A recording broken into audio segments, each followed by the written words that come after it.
disons les choses avec VK. Comment vas-tu? Ça va, ça va. Ça va, tu vas bien? Je te présente direct. Tu es une auteure, scénariste, essayiste, franco-belge, d'ascendance africaine et levantine. Tu t'es, depuis peu, tu t'es, on va dire, spécialisé dans le rap, dans l'étude de la masculinité noire et sur la présence des noirs dans les mondes arabes et juifs. Tu publies en 2019 ton 10e ouvrage, Une affaire de famille, qui traite de l'influence des musiciens congolais de la diaspora en France et en Belgique. Et tu as aussi publié un ouvrage sur Loïc Kamchong, le petit de 23 ans qui a été assassiné durant l'affaire Imagine. Qui d'ailleurs, tu me l'as dit en off, cette affaire a changé ta vie. Avant, quand j'écrivais, c'était, on va dire, pas pour ma petite personne, mais j'avais des thèmes qui étaient assez personnels et bon, voilà, j'étais un peu plus centrée sur moi-même. Et avec l'affaire de Loïc, j'ai compris que voilà, l'écriture, ça peut changer le monde, quoi. Tu peux changer le monde, influencer les esprits, et qu'il faut absolument utiliser cette plateforme pour toucher les gens, quoi. Tu as sorti un ouvrage tout récemment dont tu vas me dire l'intitulé de suite, s'il te plaît. Une affaire de famille. Une affaire de famille. Voilà, une affaire de famille. Et du coup, je te cite. Je n'ai pas le mode d'emploi de ce qu'est un bon Congolais et je n'ai pas la prétention de revendiquer une identité à laquelle quelques fragments de sang en moi appartiennent. Dis-moi plus. Bon, c'est-à-dire que je suis issue d'un brassage assez important. Donc, d'une part, j'ai un héritage ghanéen-congolais. Mon arrière-grand-père paternel était un immigré ghanéen au Congo dans les années 40, parce qu'il y a une communauté de l'Ouest africain qui était là-bas. Et du côté de ma mère, c'est un mélange plus tragique, parce que j'ai à la fois le métissage des Africains de l'Est avec les Arabes, à cause de la traite, esclavagiste de la côte Swahili. Et du côté maternel, je descends en fait des métis du Congo, qu'on appelle des orphelinats et tout. Donc je suis issue de plusieurs brassages et mon héritage congolais, au final, il est fragmenté, quoi. Ce qui fait que mes parents ont grandi dans une culture qui était congolaise, certes. Moi, j'ai plus grandi avec une culture kassaïenne, parce que ma mère était élevée dans une culture kassaïenne. Donc je m'identifie plus à la culture du Kassai, mais tout ça n'est que fragment, au final. La culture congolaise est juste une culture à laquelle s'ajoutent d'autres cultures qui étaient là aussi. À la base, tu es une amatrice de dance. Ah ouais, moi j'ai aussi un peu parlé de mes... d'Eurodance, comme on dirait aussi. C'est ça. Moi vraiment, je me revendique comme une vraie enfant des 90s. Et la dance, c'est vraiment le genre musical qui a bercé mon enfance. Parce que j'aime vraiment les voix très soul. Donc des groupes comme Black Box, tout ça avec des refrains très gospel, tout ça c'est ce que j'aimais. Après aussi j'ai aimé, je suis une très grande fan de Prince, de Chaka Khan, tout ça, donc vraiment la musique funk. Et vers l'adolescence j'ai un peu plus basculé vers le rock, hard rock, qui est plus au final une extension du blues, si je puis dire. Et c'est seulement vers le début de la vingtaine que j'ai commencé à réexplorer un peu le rap de l'âge d'or. Donc du rap français, tout ça, années 95, 17, 18 et tout. Mais à la base vraiment Eurodance et funk, quoi. J'adore Prince. Et t'es une enfant de la télé. Nous sommes les enfants de la télé des années 80, le Club Dorothée, tout ça, qui en France, voilà, qui prenait je ne sais combien de parts de marché, et qui a, comment dire, nous a initiés au monde des mangas avec plein de dessins animés comme Dragon Ball Z et toutes ces choses-là. Et toi, t'es une enfant du rap. Mais jadis, dans les années 90, peu de filles écoutaient du rap. Toi, comment ça se fait? T'étais un garçon manqué ou... Parce que nous, je me souviens que c'était réservé à les gens issus des quartiers qui... Enfin, réservé entre guillemets, tu vois. Moi personnellement, on voyait le rap à la télé. Moi, j'étais plus, comme je te dis, Eurodance, tout ça, Prince. Mais on voyait le rap à la télé. Donc, avec le secteur rap, faisait des chansons qui étaient plutôt mainstream, comme une affaire de famille, tout ça. Donc c'est vrai que c'était des formats qui collaient un peu à tout le monde. Voilà. Après maintenant, ce qu'il ne faut pas oublier, c'est que moi, j'ai grandi dans une famille où voilà, mes parents étaient de la génération des Africains qui n'aimaient pas le rap. Beaucoup de parents africains à l'époque n'aimaient pas le rap, parce qu'ils considéraient que c'était une musique d'abrutissement en fait. Voilà. Et comme on était encore dans une optique post-coloniale où il fallait absolument plaire à l'entité française et prouver qu'on était de bons immigrés, etc., c'était pas une bonne chose de mettre en avant, tu vois, les rappeurs, etc. Tu vois. Donc, on va dire que voilà, j'ai plus écouté du rap enfin les quelques chansons de rap que j'ai écoutées dans les 90s, c'était parce que j'avais des cousins qui écoutaient. Donc voilà. Nous à Grigny, parce que je suis issu de Grigny, qui est malheureusement, je le répète trop souvent, mais d'ailleurs certains m'en veulent pour ça, mais Grigny est la ville la plus pauvre de France aujourd'hui. C'est pas Roubaix? C'est Grigny. Depuis 2017, c'est Grigny. C'est terrible. Et il y a Aubervilliers aussi qui est dans le top, tu vois. C'est très triste. Et avec 44,8% de pauvres à Grigny. Et du coup, nous, en fait, dans les années 90, on va dire, entre guillemets, découvert les Congolais. Ce qu'on appelait les Zaïrois à l'époque.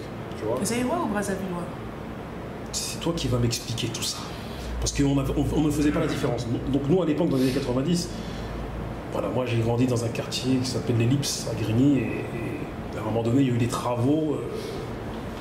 Dans les bâtiments qui étaient face à mon bâtiment, en fait, il n'y avait plus personne parce qu'ils faisaient des travaux. Et lorsque les travaux ont abouti, c'est là que sont arrivés beaucoup de Congolais qui ont fui la guerre. Et du coup, il y a eu pas mal de squats, pas mal de choses. Et du coup, on a découvert un certain mode de vie qu'on ne connaissait pas. C'était une manière de vivre assez joviale, avec la bière, avec tout ça, avec les barbecues et toutes ces choses-là. Tu vois. Et du coup, voilà, mon enfance des années 90 a été marquée à jamais par tout ça et par aussi des Congolais que j'ai vécu, qui étaient déjà là, mais dont certains qui venaient d'arriver, dont certains qui étaient déjà là, qui n'étaient jamais allés au Congo.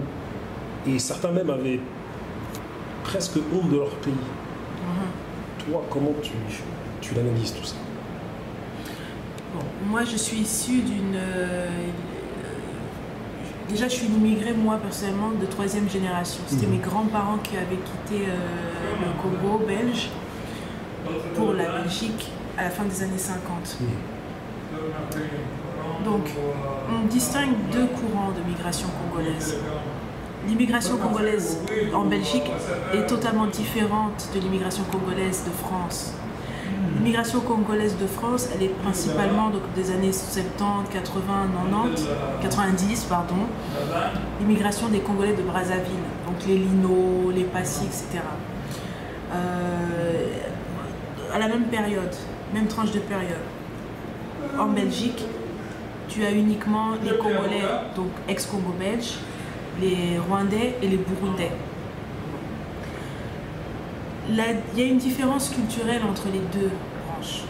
Parce que pour comprendre justement cette différence, il faut se pencher sur l'approche que le colon avait envers les Africains. Je vais commencer avec le Belge tout d'abord. Quand le Belge arrive au Congo, il a une politique d'apartheid. C'est-à-dire que lui, ce qui l'intéresse, c'est de voler les ressources naturelles du Congolais, mais le Congolais en lui-même, il le réprime, il n'en veut pas. Vous voyez? Donc même s'il y a eu les cas des métis du Congo, etc., qui ont été placés dans les orphelinats et maltraités par l'Église catholique belge, les unions mixtes étaient interdites parce que donc, les Blancs étaient la race supérieure, ils ne pouvaient pas épouser des Noirs qui étaient considérés comme inférieurs. Donc ce qui s'est passé, c'est que le Blanc belge, lui, il réprime le Congolais si jamais celui-là met en avant une culture qui le dérange, tu vois. Donc il est asservi, on lui coupe les mains, on lui coupe les pieds, etc. Tant qu'il peut, tu vois, continuer à nourrir la Belgique, si je puis dire. Donc c'est l'immigration, la colonisation belge au Congo est d'abord apartheid, ségrégation, puis vol des matières premières. Le Français qui va au Congo-Brazzaville, lui, il veut non seulement voler les ressources premières des Congolais, mais aussi assimiler les Congolais à sa culture.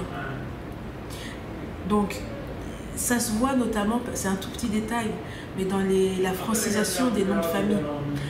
Par exemple, si on va chez les Congolais de Kinshasa, par exemple, si je prends le nom Mudilou par exemple, les Belges vont laisser l'orthographe initiale M-U-D-I-L-U en sachant que le U donne OU. Donc ils vont laisser. Les Français qui sont au Congo-Brazzaville vont franciser. Mudilou va devenir M-O-U-D-I-L-O-U parce qu'il faut préciser que le U donne OU. Tu vois, pareil pour le doublement de la lettre S pour bien indiquer que tu vois. Donc, à cause de cette distinction de la colonisation, les Congolais qui sont colonisés n'ont pas la même psyché. C'est-à-dire qu'il y a un groupe, donc ceux des Brazzavillois, les Congolais de Brazzaville, eux, je ne sais pas qu'ils ont accepté la colonisation, mais ils font partie de la France. C'est comme ça qu'on les a élevés. Et c'est comme ça qu'ils ont une facilité à plus accepter en fait la culture française, si je puis dire, la culture francophone, parce qu'ils ont grandi avec Salut les copains, les yéyés, tout ça. Maintenant, du côté congolais de Kinshasa, là c'est totalement différent. La culture belge, on s'en fout en fait. Tu vois, chacun a gardé la culture de son ethnie, sa langue, etc. Tu vois, donc c'est différent. Il y a plus une revendication identitaire du côté congolais de Kin que du côté congolais de Brazzaville, qui eux ont plus une affinité avec la France. Donc c'est pour ça que ça s'est ressenti dans le rap. Les rappeurs français de l'âge d'or sont majoritairement congolais ou camerounais. C'était vrai. Les Congolais de Brazzaville, que ce soit les Lino, les Passy, tout ça, en dehors de Bisso na Bisso, ils ne rappaient presque jamais en lingala. Jamais. Pourquoi? Parce que ils étaient d'abord français, puis banlieusards, après congolais. Alors que la génération des décalage criminels qui est arrivée après, on va en reparler, la génération des réfugiés, eux ils sont d'abord congolais, banlieusards et français. Donc tu vois que la génération des années 90, ils ont une affinité avec la culture française, boxent avec les mots, tout ça, tu vois. Ils veulent bien écrire, ils aiment les mots, ils aiment la culture française. Même Passy, dans une interview pour Yard, il avait reconnu que sa propre mère, qui était issue de la vague coloniale, avait grandi avec du Brel, avec du Brassens. Pourquoi? Parce qu'on les éduquait, l'État français divulguait la culture. Enfin, Brel était belge, mais il dit, voilà. Diffuser la culture, la musique française là-bas. Et du coup, tu vois, pour terminer un peu mon propos, moi, la première fois que j'ai vu un reportage sur le Congo, je me suis rendu compte que la colonisation congolaise était la plus ou l'une des plus sanglantes d'Afrique. Tu vois, et on sait que Léopold II, voilà, et monsieur n'a jamais mis les pieds au Congo. Voilà, il a privatisé les sous-sols. En fait, sans vouloir te couper, pour continuer sur ce que tu es en train de dire, en somme, il y a une méconnaissance de l'histoire congolaise. Comme je t'ai dit, moi je descends des métis du Congo. Et par rapport à tout ce qui est un peu sanglant, on explique, en fait, on dit souvent dans les médias que voilà, l'histoire du Congo commence avec l'arrivée des Belges, ce qui est faux.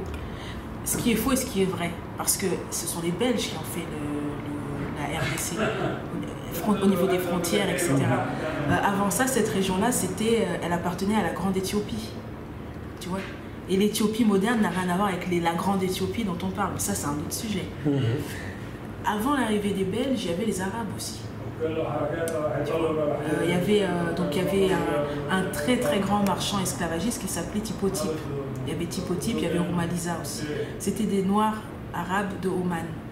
Et en fait, ces gens-là avaient conquis la côte Swahili, où ils volaient des Noirs pour les revendre dans le Moyen-Orient.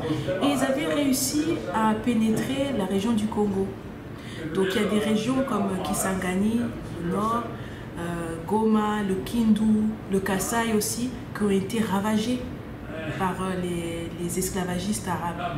Et je me souviens qu'il y avait plusieurs de mes tantes qui m'avaient raconté aussi quand elles étaient enfants dans les années 40, souvent leur mère, pour les effrayer, leur disait si jamais tu fais telle ou telle connerie, les Arabes vont venir te prendre. Donc il y avait déjà, aujourd'hui ces tantes-là, elles ont les 70 ans. À leur génération, il y avait déjà ce stigmate en fait, de la présence arabe. Donc ce sont les Belges qui ont mis un terme à l'esclavage arabo-musulman en RDC. Si cela n'était pas venu, bon, peut-être que le Congo serait aujourd'hui comme le Kenya, tu vois, un État vraiment, entre guillemets, afro-arabe.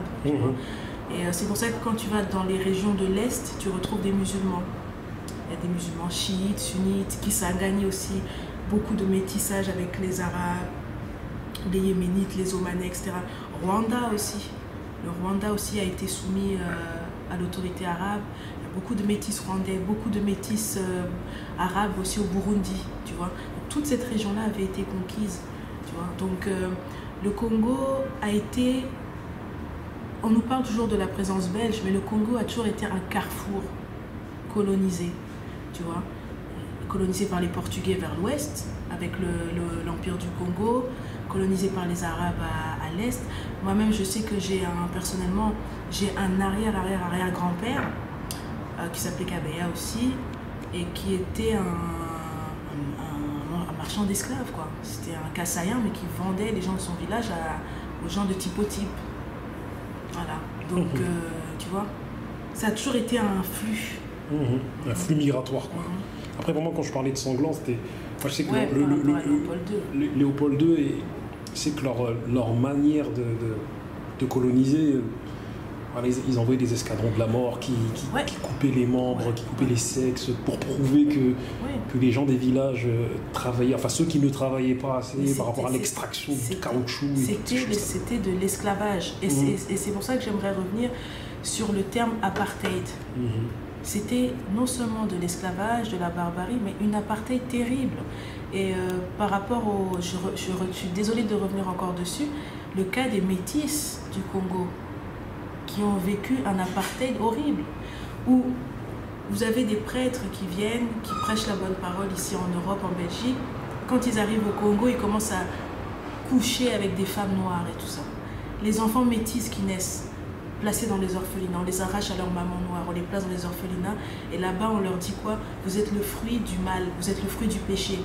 Maintenant, dans ces orphelinats-là, une fois que les femmes métisses commencent à grandir, qu'est-ce qu'on fait? On organise des réseaux de prostitution cachés. On a des missionnaires américains qui viennent, des missionnaires grecs, portugais, belges qui viennent, qui disent, des hommes qui ont déjà la cinquantaine, qui viennent voir des petites de 14 ans, je veux celle-là, moi je veux celle-là, et on les épouse, tu vois, pour les amener après en Europe, tu vois. Donc, système d'apartheid, de discrimination. Ah oui, et aussi... Dis-moi. Parce que c'est important. On disait aussi souvent aux femmes métisses, n'épousez pas des Noirs. Tu vois, le double jeu que les Belges avaient instauré, il ne faut pas épouser des Noirs. Les femmes métisses avaient interdiction d'épouser des Noirs. Et il y a une femme métisse de 70 ans aujourd'hui qui m'a dit qu'elle ne parle plus à sa sœur parce qu'elle a choisi d'épouser un Noir et ça, sa sœur n'a jamais pu l'accepter. Parce qu'on leur avait dit dans les écoles catholiques que non, il ne faut pas épouser de Noirs. Vous devez épouser soit des Blancs, soit d'autres métisses. Tu vois, donc, ils voulaient séparer les métisses des Noirs et séparer les métisses des Blancs. Mademoiselle, suite à nos entretiens écrits sur Messenger et nos débats, je me suis rendu compte que tu as de la substance. Merci, c'est gentil. Tu es intéressante comme j'aime. Merci. Et j'ai énormément de points à évoquer avec toi. Donc tout au long de l'interview là, qui va se suivre là, à partir de maintenant, je vais énumérer les thèmes que tu commenteras, s'il te plaît, de manière succincte. Et certains thèmes dont on en discutera, on creusera ensemble autour de certains points. On va commencer par certains chapitres de ton livre. Le Royaume Congo. Le Royaume Congo, justement, j'ai demandé à des gens sur Facebook qu'est-il advenu des ruines du royaume. Personne n'a su me répondre. Voilà. Donc si quelqu'un dans la caméra peut me dire s'il y a des ruines de l'Empire Congo quelque part, dites-le moi. Voilà. L'Empire Congo, je ne connais pas les dates exactes, mais c'est un empire qui est créé vers le XIIIe siècle, il me semble, jusqu'au début du XXe siècle, qui a été détruit à cause de la violence coloniale. Donc il comprend le nord de l'Angola, le Gabon, le Congo-Brazzaville et l'ouest de la RDC actuelle, la région de Kinshasa, et puis je crois le Bas-Congo aussi, il me semble. Ce qui fait que les Gabonais se disent Gabonais, mais ils sont en vérité Congolais. C'est intéressant à dire. Parce qu'il y a beaucoup de Camerounais aussi qui disent, surtout les Douala. J'ai une amie à moi qui est Douala qui m'a dit que ouais, les Douala apparemment seraient aussi issus de l'Empire Congo. C'est ce que j'ai lu des choses comme ça. Voilà. Donc voilà, l'Empire Congo c'est l'un des plus grands empires de la région d'Afrique centrale. Il y avait aussi pas loin le royaume Luba et Lunda au XVe siècle. C'était deux entités séparées. Ce qui est assez intéressant, c'est que on parle de l'Empire Congo, mais ce qui est devenu la RDC actuelle est une création coloniale. On a donné à ce bout de terre le nom Congo, mais en vérité, si tu n'es pas originaire du Bas-Congo, etc., et des régions que je viens de citer, tu n'es pas vraiment un vrai Congolais. Tu deviens Congolais parce que les Belges ont fait cette structure. Tu vois, c'est ça qui est intéressant. Un homme qui vient de Goma, à l'est, du Kivu, tout ça, aura plus d'acquaintance avec les Rwandais et les Burundais qu'avec les gens qui venaient de l'Empire Congo. Donc c'était un empire qui était extrêmement avancé, réparti en 12 royaumes apparemment. Société matriarcale ou matriarcale, je ne sais plus. Parce que je sais que les gens du Bas-Congo, leurs origines, ils la transmettent de mère à fils. Ouais, c'est ça. Donc, je crois que c'était une société matriarcale, il me semble. Très avancée, qui gérait l'écriture aussi des lettres romaines, il me semble. Il me semble aussi que c'est l'un des premiers royaumes à avoir été converti au catholicisme et malheureusement aussi l'un des premiers royaumes à avoir été décimé par l'esclavage, quoi. Donc ce que j'explique dans le premier chapitre en question, c'est que la première diaspora congolaise, elle est où aujourd'hui? En Amérique latine.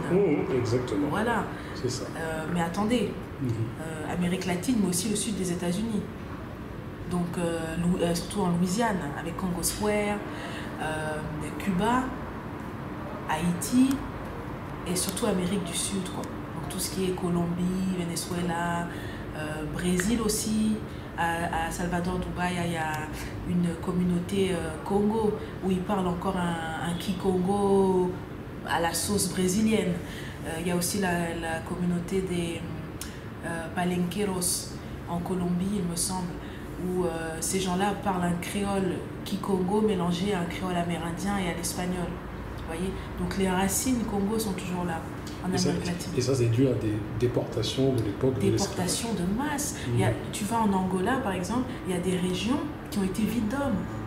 L'Angola, c'est un pays sous-peuplé, parce qu'il a été détruit par les immigrations de masse. Surtout que quand l'esclavage avait été aboli, il y avait encore des réseaux clandestins qui continuaient. Vous voyez? Donc on continuait à voler des Angolais, on volait des gens, etc. Et donc ce que j'expliquais dans l'ouvrage, c'est que l'Argentine a été un des pays où la communauté Congo a été très présente.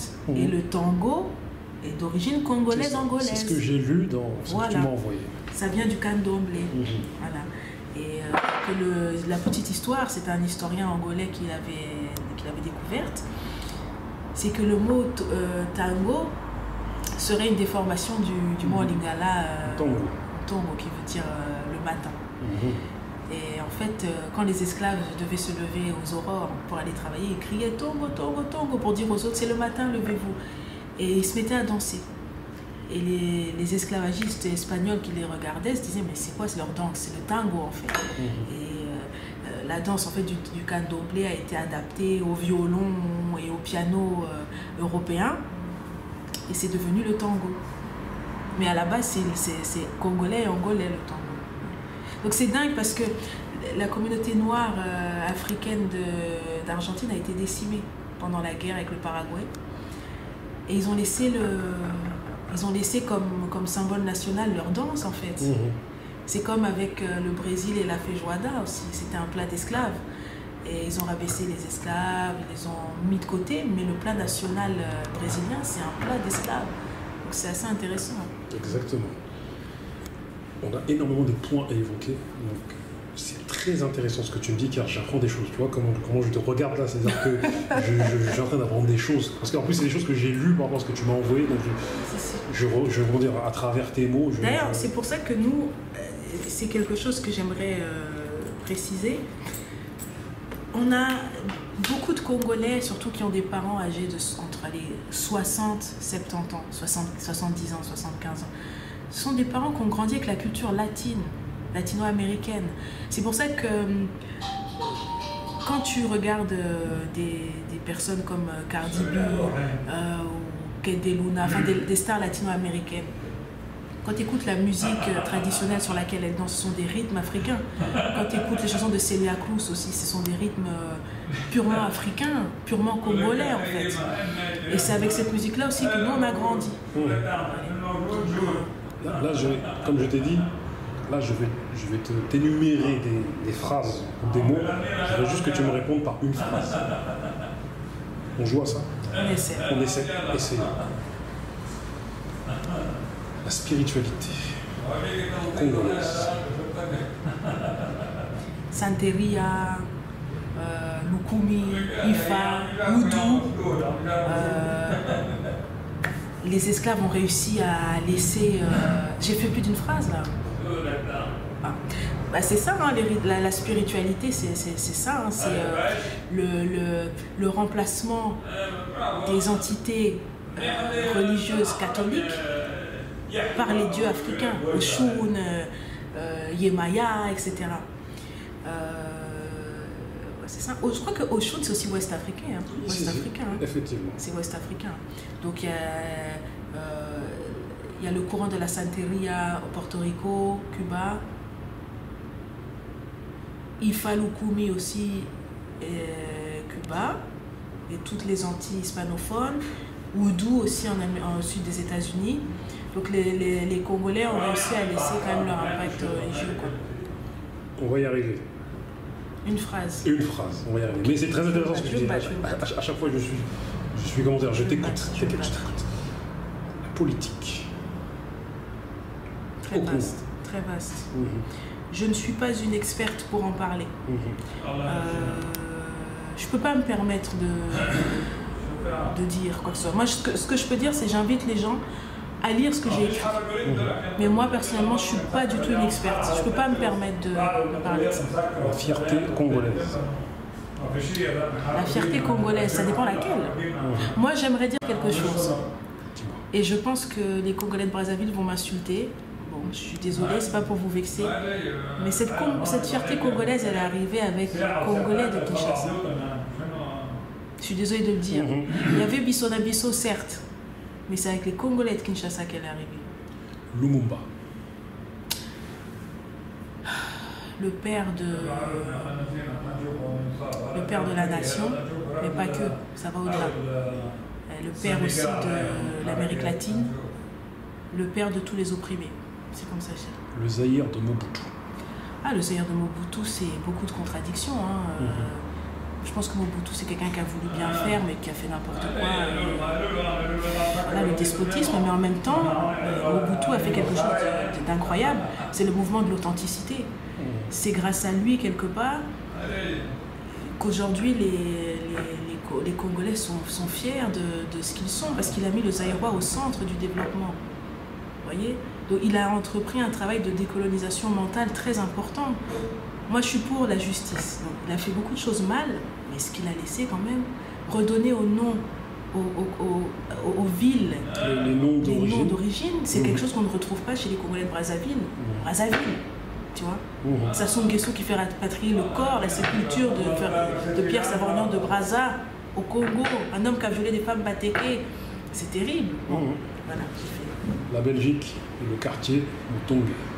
Ah bah le quartier Matongé, c'était le point de réunion des étudiants congolais de Belgique. Autrefois, dans les années 70, 80, c'était de belles galeries. Aujourd'hui, c'est devenu un désastre. C'est c'est devenu très laid et toutes les boutiques ont été récupérées par des Libanais et des Iraniens. Et les Congolais sont dehors à vendre de la drogue. C'est très triste. J'y étais d'ailleurs il y a 3 ans. C'est très triste. Je suis parti un peu interviewer d'ailleurs des Congolais de là-bas. C'est très triste. Zap Mama, Marie Dole. Zap Mama. Alors moi je dirais elles sont 3. Sylvie Nawasadio, Sabine Kabongo, Marie Dole. Ok. Et aussi, bon, je rajoute aussi Céline Toft. Parce qu'elle elle est blanche, mais elle a fait son job quand même. Ce sont Zap Mama, c'est le premier acte musical anticolonial belge. Sylvie Nawasadio était noire, elle est toujours en vie, elle est noire à 100%. Sabine Kabongo métisse, Marie Dole métisse. C'était important pour la Belgique d'avoir des femmes qui se sont levées pour leur dire à partir d'aujourd'hui vous allez vous mettre face à votre héritage colonial. C'était important d'aborder ce débat. En plus, moi j'ai appris des choses car hier soir je lisais ça vers minuit et du coup je ne savais pas le vécu, enfin ce qu'elle avait vécu, cette Marie Dole, du fait d'être métisse et du fait d'être qu'on les cachait chez les pygmées, parce que c'était très compliqué d'être métisse. Et ce qui est assez intéressant, c'est que Marie Dole, si tu analyses bien, je n'ai pas envie de spoiler le livre, elle a à peu près le même parcours que celui de Kalash Criminel. Kalash Criminel est beaucoup plus jeune qu'elle, mais ils se retrouvent, ce sont des réfugiés, tu vois. Donc que ce soit à l'époque de Marie Dole en 64, et à l'époque de Kalash Criminel en 95, 16, etc., il y a toujours ce problème de réfugiés en fait. Et d'ailleurs, Zap Mama a influencé des grandes artistes après qui sont Rika comme Rika Badou, comme les Princesse Nokia, les princesses nubiennes, les Nubians. Voilà, les Nubians, effectivement, les Nubians. Parce qu'elles ont été ce pont entre guillemets afro-européen entre la culture africaine et la culture européenne. Quelque part, ces femmes-là nous ont montré que c'est normal, il n'y a rien de mal à faire partie de l'entre-deux. C'est pas parce que tu te reconnais comme étant européenne aussi que tu es une vendue, non. Il n'y a pas de souci à faire partie de l'entre-deux. Un espèce de mouvement afro-européen. Ah ouais. C'est ça. Ah, très innovant, puis musicalement très fort. Ah ouais, et puis des grands rappeurs comme Talib Kweli, comme Mos Def, cette Réjeanne Magloire. Ah bah Réjeanne Magloire, moi c'est une femme que j'aimerais rencontrer quoi. Moi j'ai appris, j'étais sur le point de boucler le livre. Quand j'ai appris qu'elle était congolaise, j'ai dit c'est pas possible. Donc même dans le mouvement New Wave, post-disco des années 70, on trouve encore des Congolais. La Réjeanne Magloire, tu m'as dit qu'une seule phrase, je dois me taire. Réjeanne Magloire c'est ça, c'est l'une des deux voix du groupe qui s'appelait In Deep, qui a sorti un son classique. Last night a DJ saved my life. Okay. Et en somme, voilà, en une chanson, ils ont marqué la transition musicale du début des années 80, où on a la chute du disco, l'avènement du rap, le retour du hard rock, l'explosion du hard rock, l'arrivée de MTV. Et voilà, donc ils sortent le son à un moment où c'est assez transitoire. Et ils parviennent à se positionner malgré tout. Et à faire un classique international et intemporel. Tribal Jam, Moïse et Joseph Ntumba, pionniers du R&B. Ah oui, voilà. Moi je dis, voilà, quand on me dit Wallen, pionnière du R&B, il faut arrêter mon corps. Moi je suis désolée, hein. J'ai pas envie de blesser la femme des gens, mais voilà, Tribal Jam. Donc eux, ben voilà, Moïse et Joseph qui sont d'ascendance, ils sont des Balouba, hein. Donc très talentueux. Moïse, une voix à en faire, à tomber de la chaise. C'est vocalement, c'est incroyable. C'est musicalement, ils sont en avance sur leur temps. Voilà, c'est ceux qui importent en fait le New Jack Swing au début, avec HM, le franco-comorien. Ils importent le New Jack Swing dans les années 90, 11, 12, 13, 14.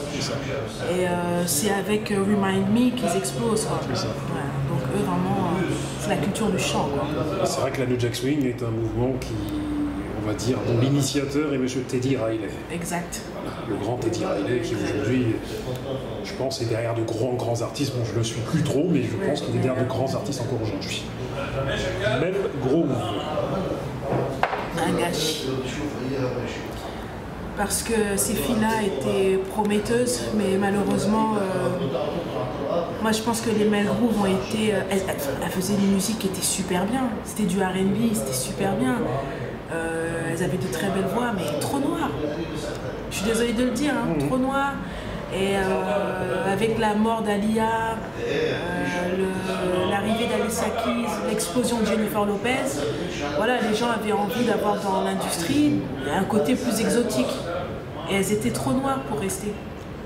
Whitewashing, R&B, français. C'est exactement ce dont je suis en train de parler. C'est exactement ce dont je suis en train de parler, c'est-à-dire qu'à la fin des années 90, il y a un revirement de l'industrie du disque. Les chanteurs de variété, quelque part, ils trouvent auprès des chanteurs de R&B des concurrents. Et dans la sphère des minorités, il peut exister qu'un seul genre de musique, et c'est le rap. Et majoritairement masculin qui plus est. Donc c'est le rap qui gagne tout.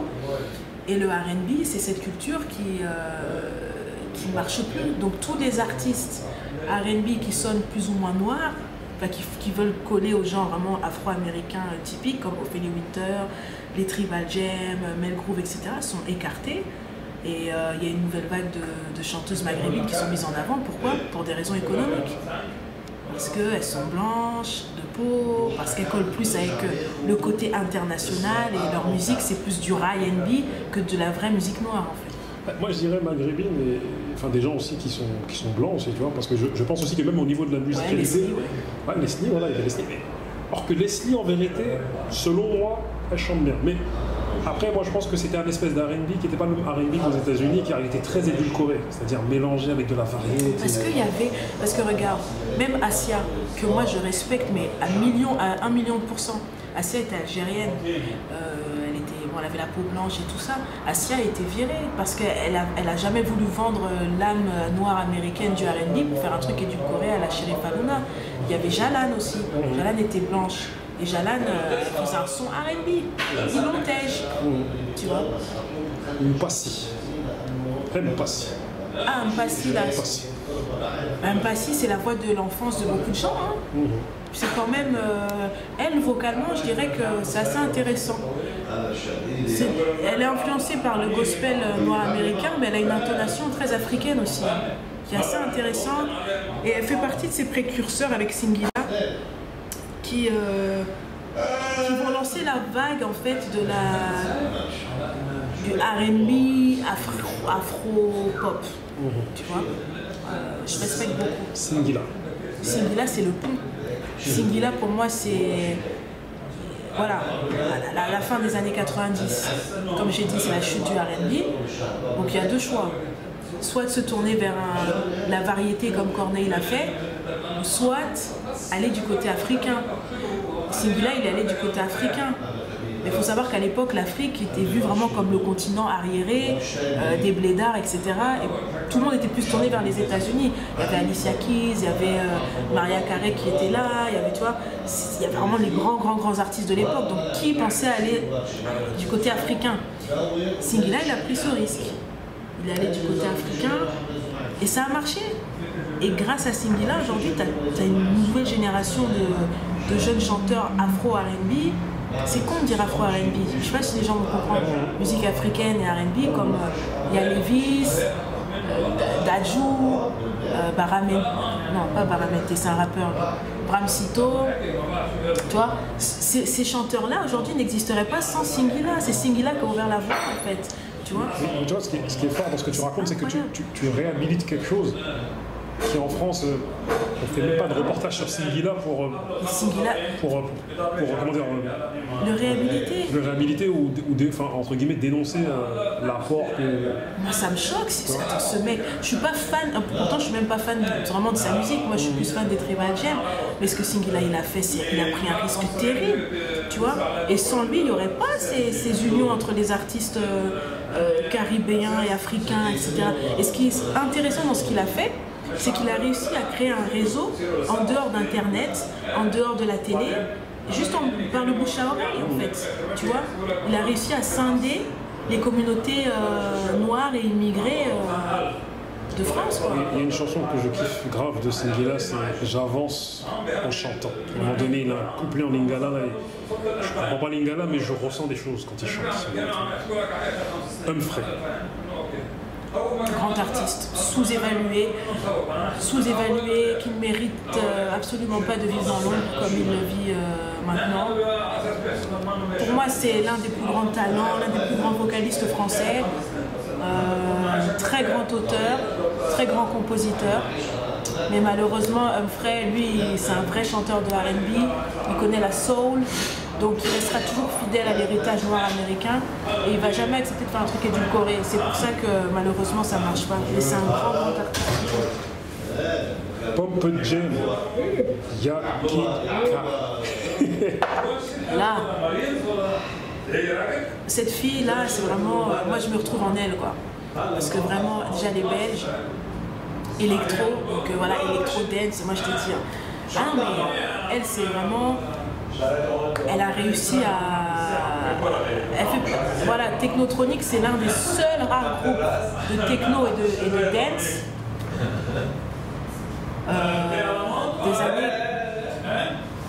des années fin 80, début 90. Voilà. Donc, 1000 respects. Le rap, l'histoire migratoire, Bissana Bisso, Arsenic, le secteur, visibilité noire à l'écran. Comme j'expliquais, les parents africains avaient une très très mauvaise image du rap à l'époque. Et quelque part, le secteur a réussi à renverser cette petite idéologie. Parce qu'ils ont mis en avant, parce que c'était coopté par de Burtel, Emmanuel de Burtel, ex-président de Virgin. Ils ont réussi à reproduire ce qui se passait avec les bad boys, etc. aux States, ici, mais à la sauce française. Et ça donnait bien. Donc pour la première fois, on voyait des Noirs qui avaient réussi, des gars des cités qui avaient réussi, qui perçaient, qui étaient surtout entreprenants. Et ça, c'était très important pour eux. Ils ont fait beaucoup. Nous, on a fait une interview à Fréquence Rap avec les anciens producteurs du secteur A, dont Kenzie. Pas Kenzie, on essaie de l'avoir, lui, un jour on l'aura, avec Bouboule, DJ Lesh, des drivers qui gravitent autour d'eux. Oui. Et du coup, à un moment donné, nous on est très sans langue de bois, et à un moment donné, on leur a dit, mais il y en a qui pensent que c'est de votre faute si le rap il en est là où il en est aujourd'hui, enfin, entre guillemets, s'il en est là où il en est aujourd'hui, dans la mesure où il n'y a pas assez d'anciens qui soient à la tête de certaines structures, et à un moment donné, ils se sont emportés gentiment. Quoi. Comment ça, vous dites c'est de notre faute? On leur a dit bon. Kenzie avait dit qu'il aimait bien coopérer avec Emmanuel de Burtel, parce qu'Emmanuel de Burtel était plus comme un banquier. Et ça lui permettait de développer, ça permettait à Kenzie de développer ses idées et de permettre aussi à d'autres Noirs d'émerger. Et Kenzie, c'était une interview qui datait d'il y a 20 ans, il se plaignait en disant qu'il n'y avait pas assez de Noirs en tête des maisons de disques. Tu vois, nous, on les a taquinés en leur disant, mais vous avez squatté Skyrock, vous étiez là en rotation permanente, qu'est-ce qu'il en était, tu vois, et du coup, on sait un petit peu ce qui s'est passé, il y en a beaucoup qui sont devenus millionnaires et qui n'ont pas forcément investi, ils étaient jeunes en même temps. Pete Bacardi le dit dans une interview, on avait 20 ans, j'étais devenu millionnaire et du coup, j'ai beaucoup pris la grosse tête et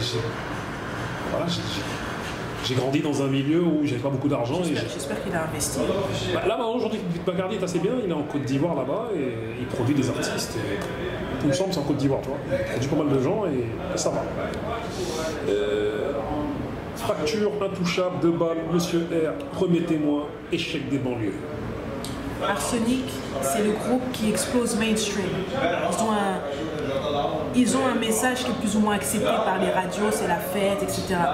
Entre-temps, leur discours, ils parlent des banlieues, mais leur discours est plutôt édulcoré. Et dans l'underground, c'est là maintenant qu'il y a des vrais, pas les vrais rappeurs, je dis pas que les gens du secteur A ne sont pas des rappeurs, mais c'est dans l'underground maintenant qu'on entend le vrai discours de ceux qui sont témoins de ce qui ne va pas. Et ces gens-là dérangent. C'est les Intouchables avec Dry, LS Montana, etc. Toute la mafia qu'un free finalement. Tu vois, les 2 balles de nègre. Tu vois, dans la chanson Que faire, moi j'adore cette chanson. Ils parlent de la dysfonction familiale dans les banlieues, tu vois. Incompréhension des générations, la pression sur les jeunes garçons noirs dans les banlieues, etc. Tu vois. Et ils ont un discours très dangereux parce que, même Monsieur R, parce que pour la première fois, c'est les gens qui sont dans l'underground, ils font l'union entre leurs conditions de banlieusard à la condition coloniale. Et ça ne peut pas passer. Les gens, ils préfèrent écouter, danser sur du Bissona Bisso, etc., plutôt que de se rendre compte que merde, ils ont compris qu'il y avait un truc. Et quand même sur Arsenic, il y a des choses sur lesquelles je ne te rejoins pas tout à fait. C'est que Arsenic, c'était quand même assez sombre au niveau du flow, au niveau des lyrics. Après, ils avaient des sons tubes, quoi, des sons. Il y avait certains titres mainstream. Arsenic, je pense que c'est le premier groupe à avoir démocratisé le rap bresson. Ouais, c'est ça. Je pense. Exactement. Rap dur, les flows durs, les sons. C'est ça. Parce que tu vois, il dit, moi je comparais beaucoup, j'aime bien comparer Lino à Damien 16. Tu vois, quand tu prends la chanson Jeune et con, tu la compares par exemple à ce que dit Lino, etc. dans ses chansons. Lino, il parle des banlieues, certes, mais il parle aussi d'un monde qui s'assombrit en général. Quand il fait le duo avec Oxmo, la loi du point final, c'est cette putain d'époque qui change les marques du temps au Père Noël, tu vois. C'est ça, non? C'est sombre, c'est puissant, c'est profond. C'est exactement ce que dit un Damien 16 aussi dans Jeune et con, tu vois. Ce sont des gens qui analysent plus un monde global, si je puis dire. Alors qu'avec la mafia Quinfri, les Intouchables, tout ça, là c'est vraiment plus hardcore, tu vois. Donc Arsenic sont plus à part, je dirais. Ouais.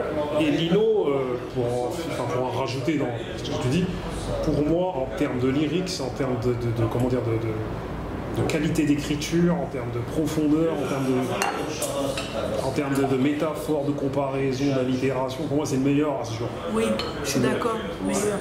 Sa manière d'écrire est très très compliquée. Lino est trop loin. Non, il est très très loin. Il est trop loin. Pour moi, il n'a pas le crédit qu'il mérite. C'est ça. Mais du coup, même les nouvelles générations aujourd'hui, en plus son écriture a évolué avec le temps. Et du coup, même les nouvelles générations aujourd'hui, même Booba reconnaît, en ayant fait un featuring avec lui récemment, que Lino est le meilleur en fait. Le meilleur. Et celui qui a vraiment progressé en termes d'écriture et de flow, on va dire, toi. Pour moi-même, je respecte beaucoup Oxmo Puccino, mais Lino le dépasse. Lino, ça va trop loin. Échec, France-Afrique, Kalash criminel. Ah ouais, ce Kalash criminel, moi je dis, c'est mon gars sûr. Donc moi vraiment, mille respect. C'est ça, un Kalash criminel, c'est un destin très triste. Il a peut-être la reconnaissance aujourd'hui, mais c'est un destin brisé. Il appartient à cette génération des jeunes Zaïrois, pour ma part, maintenant. Plus les Congolais de Brazzaville, mais les Zaïrois, qui, à la fin des années 90, fuient le Congo à cause de la guerre à l'Est. Donc, Kalash criminel, c'est le déracinement. Kalash criminel, c'est le déracinement, l'abandon. C'est le témoin en fait de l'échec de la France-Afrique en fait, tu vois. On amène ici et qui une fois ici, il évolue dans une sphère des rejetés, donc des banlieusards. Donc c'est la colère qui s'accumule, etc. Et tu rajoutes à ça le crime, la violence, bah, tu sais, ça donne ce que ça donne. Hein. C'est ça. Et le fait que monsieur soit albinos, c'est vrai. C'est ça. Très gentil, hein. Je l'ai rencontré, je l'ai interviewé. Très gentil. Bosch, on part à la guerre. Ah, Bosch, mon gars sûr. Bosch, ça rigole pas. Hein. Je devrais écouter sa musique pour aller à la salle. Mais... Ah, c'est ça. Moi, son son avec Attic, là. Ah, dur. Oh non, des mecs sont épileptiques. Bosch, c'est le DMX français. Il rappe comme DMX. Et voilà, c'est ça. Bosch, c'est la fracture des banlieues. C'est, tu vois, les gens ne pensent même plus, les gens sont énervés. C'est le rap vénère, genre, tu vois. C'est ça. Damso, spectre de la guerre. Ah mon Dieu, William,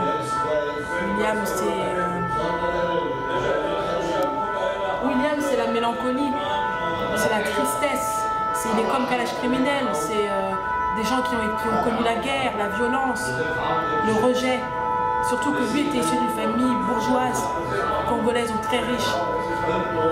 Donc il a connu l'humiliation sociale, parce qu'une fois que tu quittes ton pays d'origine pour venir en Europe, personne ne va reconnaître le statut que tu avais là-bas. On s'en fout, on te casse, on te brise.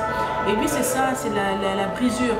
Et ce que j'aime bien chez lui, c'est que c'est un homme noir, mais il ne met pas de filtre sur ses émotions. Quand il est triste, quand il est déprimé, quand il est cassé, il en parle.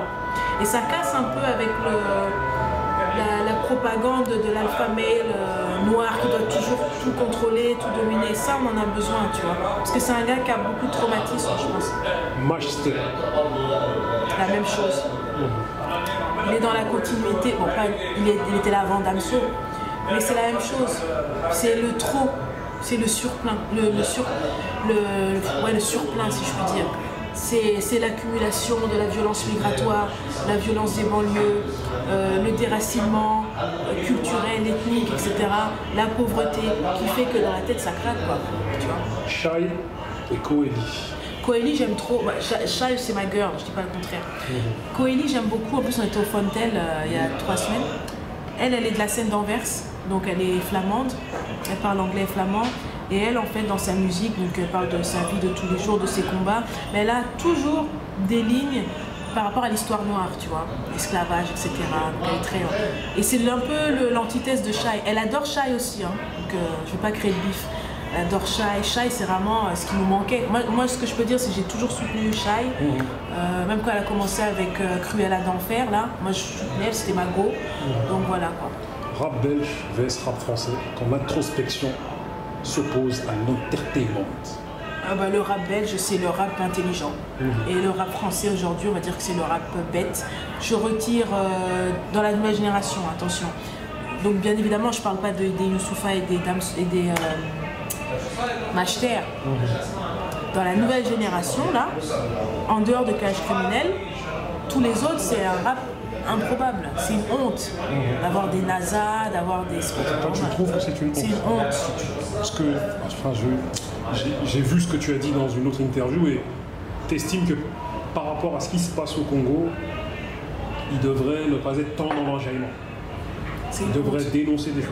Parce que tous les rappeurs belges, congolais, que ce soit Damso, que ce soit Koeli, ils ont tous à chaque fois dans leurs phrases, dans leur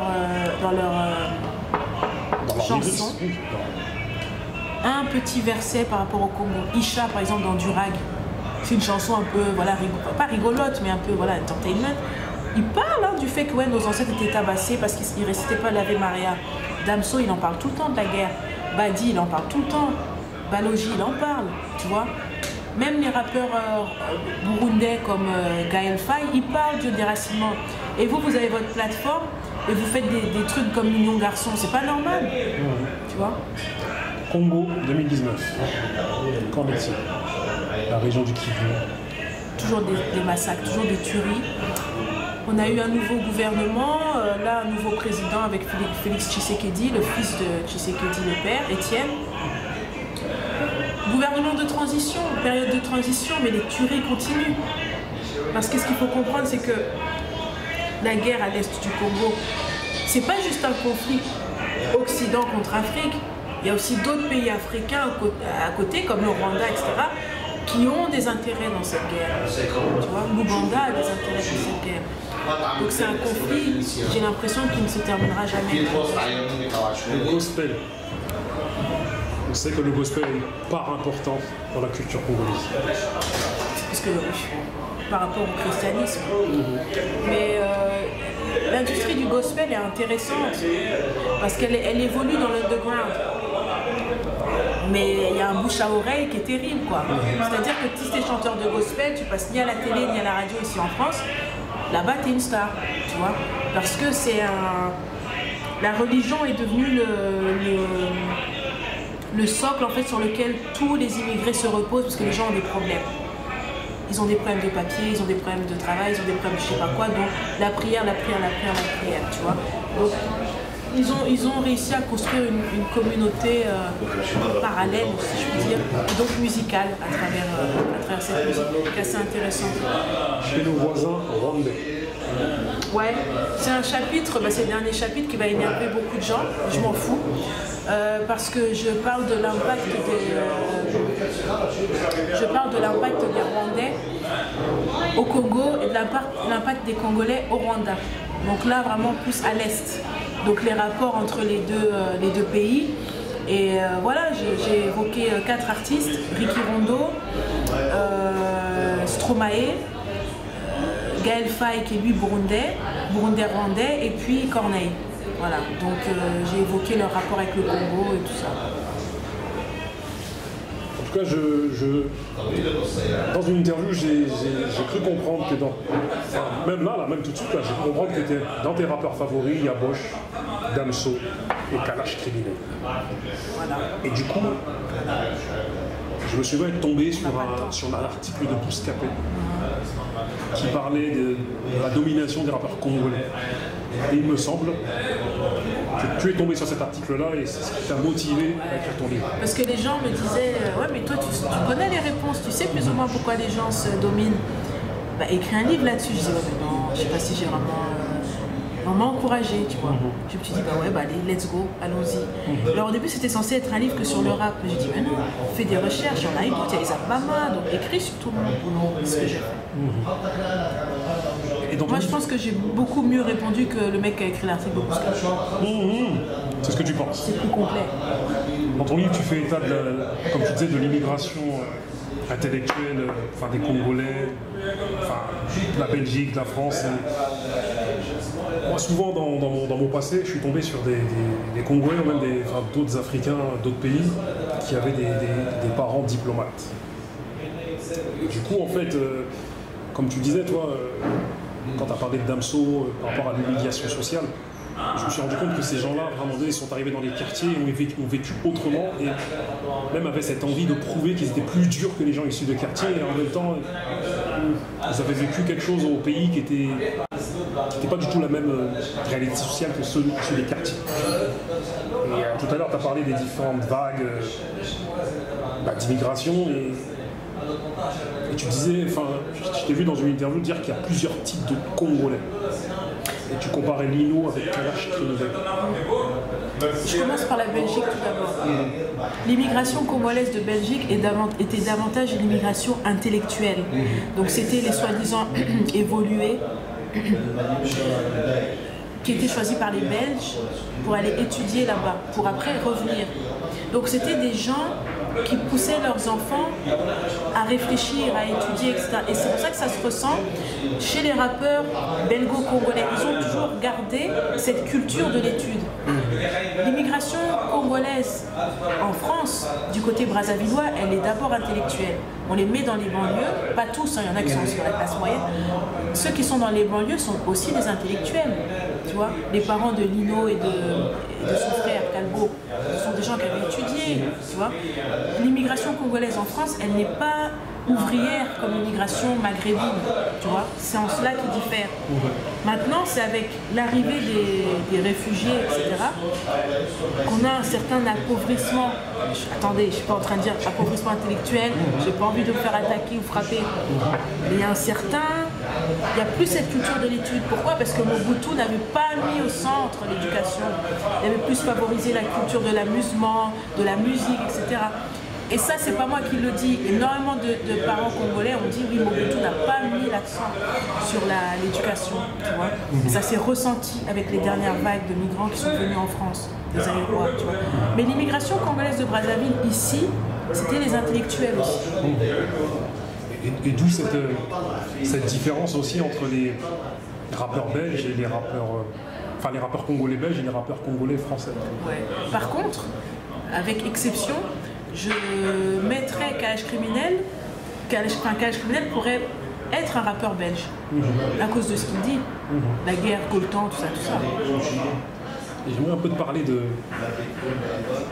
on va dire, des Noirs en France.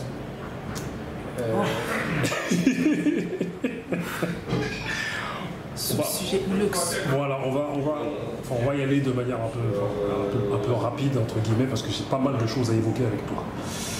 Est-ce que tu ne dis pas que les Noirs en France, enfin en tout cas pour ceux qui éprouvent un complexe d'infériorité, c'est dû à cette histoire qui a été écrite par les vainqueurs et dû à plein de faits comme les expositions coloniales, universelles je veux dire, comme les théories sur les races supérieures, inférieures, comme Victor Hugo qui parlait les Africains sont un peuple inférieur, les Européens tels Jules Ferry, Napoléon et toutes ces choses-là.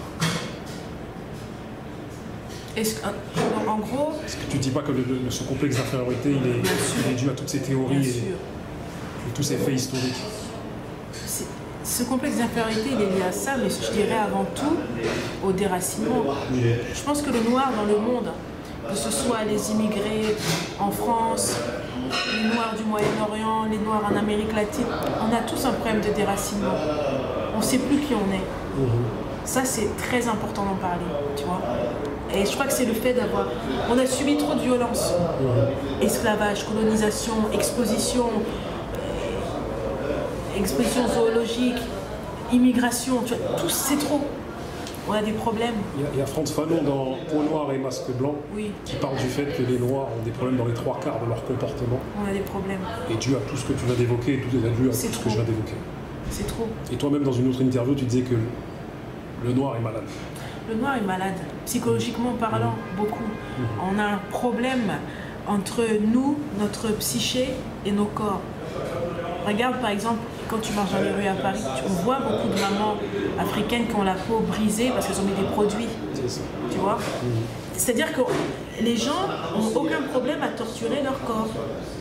Pourquoi? Parce que le corps du noir, on nous a enseigné que c'est rien. Donc nous-mêmes, on a intégré ça. Mettre des produits chimiques, c'est rien. Se poignarder entre nous, c'est rien. Se tuer comme on a tué Loïc, c'est rien. Parce qu'on n'est rien, tu vois. Et on a tous des problèmes d'identité. On ne sait pas qui on est. On ne sait pas où on va non plus, tu vois. Un jour, très malade. Un jour, j'ai entendu une phrase qui m'a fait très mal au cœur. Après, je ne sais pas d'où elle sort. Mais si tu veux cacher quelque chose à un noir, mets-le dans un livre. C'est la vérité, les noirs ne le lisent pas. La preuve, ils passent plus de temps à... Je suis désolée de le dire, je m'en fous si on m'a su dans les commentaires. Ils passent plus de temps à regarder les Kardashians qu'à lire. Regarde, qui aujourd'hui est porté est mis en avant par la communauté noire? Aya Nakamura, la culture du vide, tu vois. C'est une honte qu'une femme comme Marie Scondé, elle soit reconnue par les Américains, mais qu'ici on la connaisse pas. Et que ce soit des Aya Nakamura qui soient partout. Parce que l'industrie, elle sait ce qu'elle fait. Elle ne va pas promouvoir des Noirs qui vont élever l'esprit d'autres Noirs. Ils vont promouvoir la culture du vide, la culture de l'abrutissement. Est-ce que tu ne dis pas que... Parce que, sans vouloir te couper, c'est important que je le dise, eux aussi, ils savent ce qui se passe dans les banlieues, l'industrie du disque, etc. Mais regarde comment les Inrocks, journal de gauche par excellence, comment les Inrocks, ils aiment bien capitaliser sur le talent des jeunes de banlieue. Ils n'ont aucun intérêt à ce que des mecs comme Bosch sortent de leurs conditions pour atteindre un meilleur niveau psychologique et tout. Parce qu'ils disent non, le mec il vient des banlieues, c'est de là qu'il puise son inspiration, donc gardons-le vraiment dans sa caste afin qu'il nous ramène un max de thunes, tu vois. Et les gens aiment exploiter la culture des banlieues. Tu ne dis pas que pour que les Noirs, enfin, en tout cas pour les complexer, enfin, comme tu disais, le Noir est malade. Pour qu'ils lèvent plus la tête, ils devraient apprendre plus leur histoire, c'est-à-dire apprendre qu'il y a eu des inventeurs noirs qui ont inventé l'interrupteur, apprendre qu'il y a eu une Égypte civilisatrice qui était noire de base. C'est aux parents de le faire, et puis qu'est-ce qu'apprendre ça va changer à leur vie. Imagine, tu es dans une sphère où tu crèves de faim. Ton but premier, ce sera de manger, pas d'ouvrir un livre. Si déjà tes parents, ils savent des choses mais ils ne te disent pas, comment veux-tu? Moi, je connais plein de... Voilà, j'ai vu des tantes, tout ça, qui savaient des choses.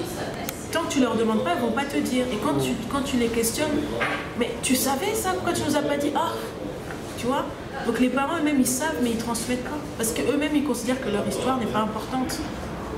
Du coup, il faudrait vraiment rendre importante l'histoire des Noirs, des royaumes africains, des grands leaders. On n'a pas tous les mêmes ancêtres aussi. Ça, c'est important de le dire. Moi, les Zoulous ne sont pas mes ancêtres ne sont pas tes ancêtres. Quoique, tu es soninké, donc peut-être on parle des accointances. Mandingue. Ouais, tu dois avoir, à mon avis, on peut être cousin éloigné, c'est possible. Donc, on n'a pas tous les mêmes ancêtres, on n'a pas tous la même histoire. C'est important que chacun connaisse son histoire respective. Tu comprends? Voilà. Tu as vu, il y a eu le mouvement MeToo, il y a le mouvement féminisme qui est là depuis un certain nombre d'années. Des féministes blanches, je précise. Qui n'incluent pas dans leur féminisme les femmes voilées notamment, mais ça c'est un autre débat. Pour ceux qui savent, au XIIIe siècle, il y a eu la charte Kulukan Fuga qui a fait de la femme un être sacré et d'être de la société mandingue. Du coup, en tout cas, voilà, ici, beaucoup se donnent, pensent avoir le monopole de la valorisation de la femme, alors que, comme je te le dis, les mandingues au XIIIe siècle. Mais franchement, excuse-moi, Boubacar, je peux te dire ton prénom dans l'interview. Aboubacar. Moi, je comprends pas les noirs féministes. Et encore une fois, si ça m'insulte dans les commentaires, c'est pas mon problème. Pourquoi vouloir faire un mouvement afro-féministe? Intéressez-vous à l'histoire de vos racines. Regarde, les femmes Touaregs.